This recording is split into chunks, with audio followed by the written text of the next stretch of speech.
এর মতো লোভী মানুষ, মাতবর গুরুদের মতো লোভী মানুষ এই দামোদর থানার ভিতরে আর নাই। এটা মানুন আপনারা না মানেন। তুষারকে বলতেছি আমরা তোমার সাথে আছি, তুমি এগিয়ে যাও, ইনশাল্লাহ তুমি ব্যবসায় কাজল মাতদেরকে হারিয়ে চলে যাবে, যেহেতু তোমার ভিতরে ন্যায় এবং ইনসাফ আছে। আসসালামু আলাইকুম রহমতুল্লাহি ওয়া বারাকাতুহু। প্রিয় দামোদরবাসী, বিশেষ করে দামোদর জন্য এই ভিডিওটা দামোদর মানুষের জন্যই দীর্ঘদিনের একটা পরিকল্পনা। সেই পরিকল্পনাটা গত 2 দিন আগে সেই পরিকল্পনাটা বাস্তবায়ন করলো কাজল মাতবর, আমাদেরই বন্ধু শাহরিয়ার তুষার মুন্সি।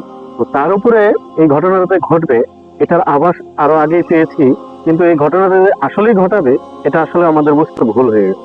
যেহেতু তুষারের আপন ছোট বোনের হাজবেন্ড কাজল মাতবর, তো কখনো ভাবি না যে আত্মীয় স্বজন বোনের স্বামী বা বোনের হাজবেন্ড যে তার ওয়াইফের ভাইকে মারতে পারে, এটা আসলে আমি ভাবতে পারিনি বা এটা আসলে বুঝি না।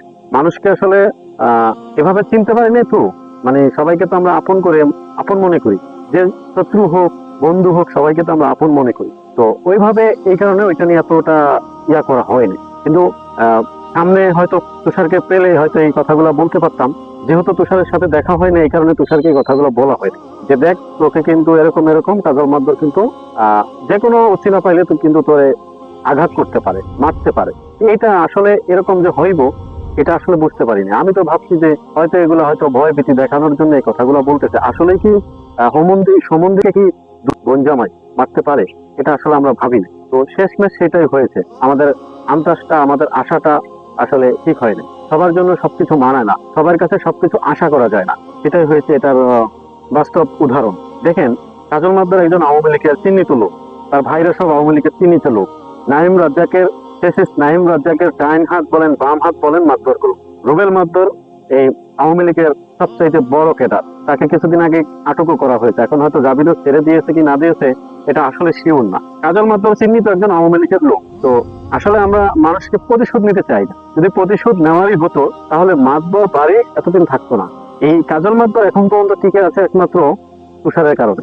আজকে সত্য কথাটা বলি, তুষারের কারণে। চামুন্ডার ভিতরে যতগুলো এখন ইন্টারনেট বলেন, দেশ ব্যবসায়ী বলেন, তুষারকে যতটা ভালোবাসে তার চাইতে বেশি ঘৃণা করে কাজল মাতবরকে। এটাই হয়েছে বাস্তবতা। শুধু তুষারকে ভালোবেসে, তুষারকে মানুষ ভালো জানে ভালোবেসে, এই কারণে ওর দিকে তাকিয়ে হলো কাজল মাতবরকে এই পর্যন্ত তেমন কিছু করা হয়নি। হয়তো অল্প কিছু, হয়তো কিছু গ্লাস ভাঙা হয়েছিল 5 তারিখের পর, কিন্তু তিনি যে অপরাধগুলো করেছে এই হিসাবে গ্লাস না, তার বাড়ি ঘর সব আগুন দিয়ে জ্বালিয়ে দেওয়ার কথা ছিল, কিন্তু মানবতার খাতিরে এগুলা করে নাই। দীর্ঘদিন ধরে তিনি ইন্টারনেটের ব্যবসা করছে, হয়তো 15 সালের পর থেকে ইন্টারনেটের ব্যবসা করতেছে। চামুন্ডার ভিতরে ইন্টারনেট কাউকে ঢুকাতে দিত না, আওয়ামী লীগের পাওয়ার খাটাইয়া কাউকে ইন্টারনেট ঢুকাইতে দেয় না। তিনি 800 টাকা 900 টাকা পর্যন্ত দামোদরবাসীর কাছ থেকে বিল নিয়েছে, প্রতিটা দোকানদার থেকে 800 টাকা করে বিল নিয়েছে। 5 তারিখের আগ পর্যন্ত 600 টাকা পর্যন্ত বাজারে বিল নেওয়া হয়েছে। তাহলে মানুষের উপর কতটা জুলুম করা হয়েছে, নির্যাতন করা হয়েছে ইন্টারনেট ব্যবসা করে, এটা আসলে কেউ মুখ খুলে বলতে চায় না। আজকে গোবরগুলো আসলে ফাঁস করে দিই। একটা ইন্টারনেটে তখন তো আপনার দিত 2 MBPS এর সর্বোচ্চ,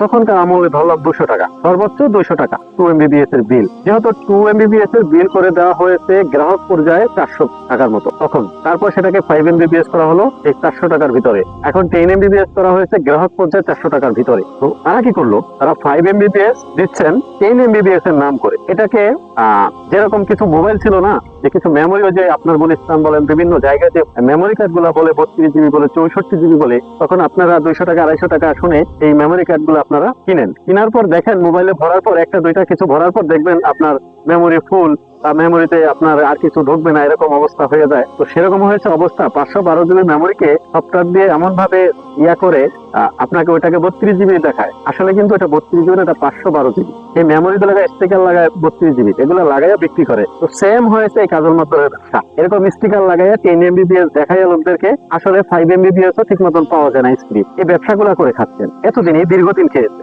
এখনো সেম অবস্থা। ইন্টারনেট আমরা চালাই তো আমরা বুঝি, সেম অবস্থা। আপলোড স্পিড একদম বাজে, ডাউনলোড স্পিড একদম বাজে। 10 MBPS যদি 2 MB করে যদি আপনার ডাউনলোড হয়, আপলোড যদি হয় 1 MB করে, 1 MB নিচে, তাহলে এটা আপনার 10 MBPS আপনারা কিভাবে বুঝবেন? আসলে এগুলো 10 MBPS নয়, এগুলো ফেক 10 MBPS।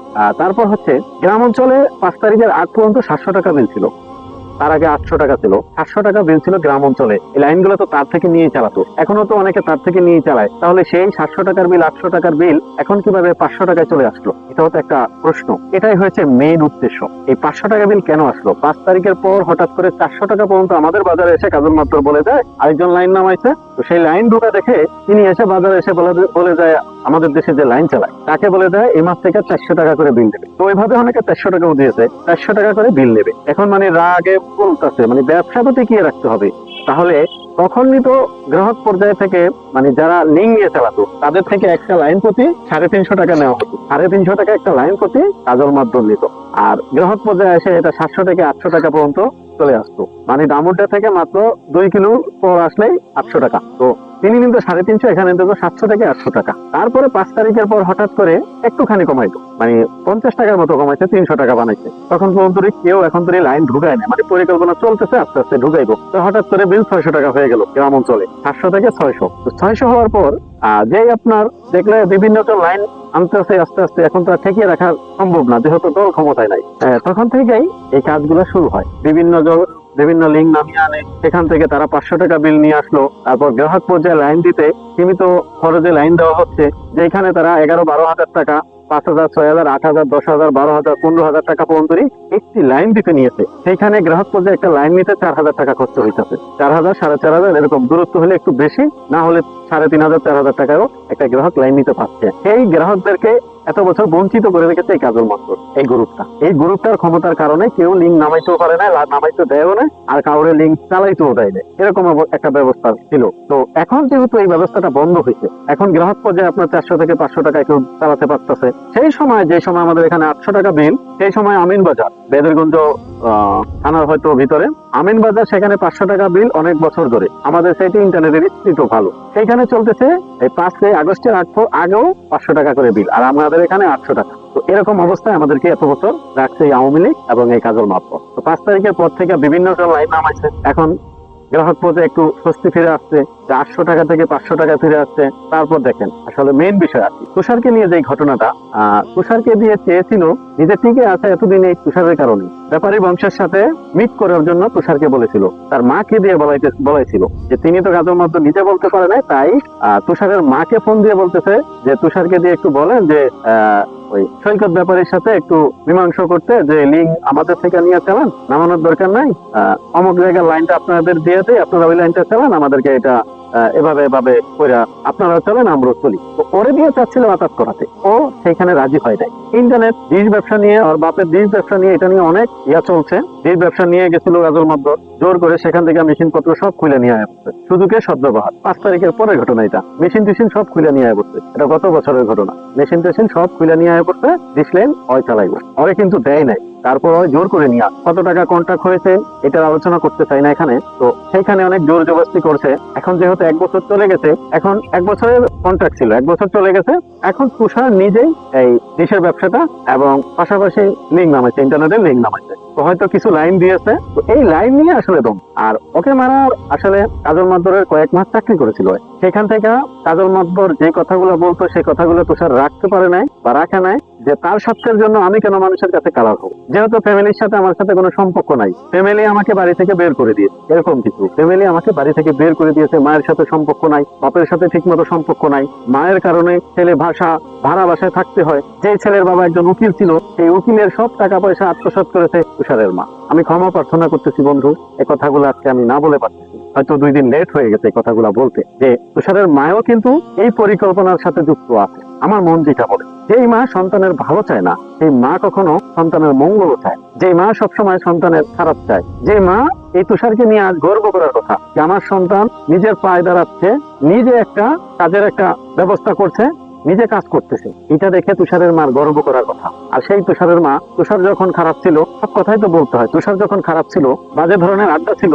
টাং পান করে বেড়াইতো, তখন তুষার ভালো ছিল। যখন তুষার স্মোক করতো, তখন তুষারের মার কাছে তুষার ভালো ছিল। যখন তুষারের স্মোক শেষ হয়ে যেত, তখন তুষারের মা দেখাই দিত যে বাবা বালিশের নিচে স্মোক আছে, মানে সিগারেট আছে, তোর বাবা বাইরে গেছে, বালিশের নিচে সিগারেট আছে, লাগলে নে, বুঝতেছি তো তুই এখান দিয়ে কেন করতেছি। তখন তুষার ভালো ছিল মায়ের কাছে। যখন তুষার ইসলামিক লাইনে চলে আসলো, তখন থেকে তুষার ভালো না, তুষার জঙ্গি, তুষার আলবদল, বিভিন্ন কথাবার্তা তুষারকে বলেছে। আরে ওরকম মা থাকার চাইতে না থাকাটাই ভালো। যেরকম মা সন্তানের মঙ্গল চায় না, সন্তান জান্নাতে যাক, সেই যেই মা চায় না, সে আসলে মা না। তুষারকে মারার পরিকল্পনা বহুত দিন আগ থেকেই চলতেছে, কিন্তু অপেক্ষায় ছিল আসলে হয় কবে কি করে, কোন জায়গায় একটু উসিলা পায়। সেই উসিলাটা হয়তো 2 দিন আগে পেয়েছে, লাইনের উসিলায়। ভাই আমার খুশি, আমি যার মন চাই আমি তার লাইন চালাবো। তোমার লাইন ভালো না, তোমার লাইন আমি চালাবো না। যার লাইন ভালো আমি তার লাইন চালাবো। এটাই তো আমার দেশের স্বাধীনতা, ব্যক্তির স্বাধীনতা, রাষ্ট্রের স্বাধীনতা। সেই আপনারা এত বছর ধরে এই স্বাধীনতা চেতনা বিক্রি করে খাইতেছেন, সেই আপনারাই আমাদের স্বাধীনতা এই 16 বছর তো কেড়ে নিয়েছেন,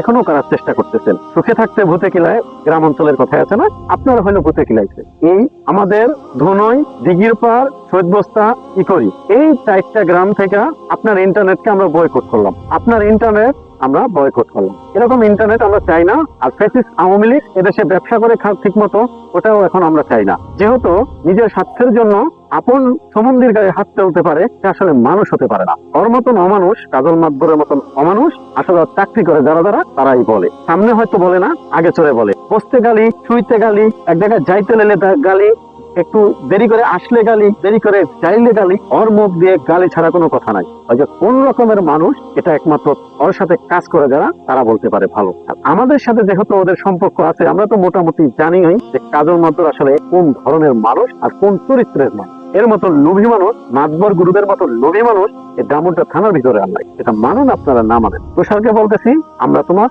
সাথে আছি, তুমি এগিয়ে যাও। ইনশাল্লাহ তুমি ব্যবসায় কাজল মাতবরকে হারিয়ে চলে যাবে। যেহেতু তোমার ভিতরে ন্যায় এবং ইনসাফ আছে। কাজল মাতবরের ভিতরে ন্যায়ও নাই, ইনসাফও নাই। মানুষকে কিভাবে ধোকা দিয়ে খাওয়া লাগে, সেইটা একমাত্র এই কাজল মাতবরের এবং মাতবর গুরুদের আছে। চামুন্ডাবাসীকে 16 বছর জ্বালায় খাইছে। ডামুড্ডাবাসী এখনো মুখ খুলে এদের বিরুদ্ধে কথা বলে না, এদের নামে কেউ মামলা করে না। এরা ডামুড্ডার ভিতরে এমন কোনো ভালো কাজ করে না যেটার পক্ষে কেউ কথা বলবে। ওদের খারাপ রেকর্ডের শেষ নাই, কিন্তু ডামুড্ডার মানুষ এদের বিরুদ্ধে এখনো ভয়ে মুখ খোলে না। যদি হাসিনায় চলে আসে, আরে ওই হাসিনায় চলে আসবে, ওই চিন্তা কেউ করেন না, বুঝছেন? তো তুমি এগিয়ে যাও, তুমি আমাদের গ্রামও লাইন ঢুকাও, সাপোর্ট আমরা দেবো, আমি তোমার সাথে আছি। আমাদের গ্রামও তুমি লাইন ঢুকাও, এই গ্রামের দায়িত্ব প্রয়োজন পড়লে আমি নেব। তারপরও তুমি এখান থেকে একটুখানিও পিছ পাওয়া হবে না। যুদ্ধ যেহেতু নেমেছো, যুদ্ধ করতেই হবে। সবাই ভালো থাকবেন, সুস্থ থাকবেন। আসসালামু আলাইকুম ওয়া রাহমাতুল্লাহি ওয়া বারাকাতুহু। ইনকিলাব জিন্দাবাদ।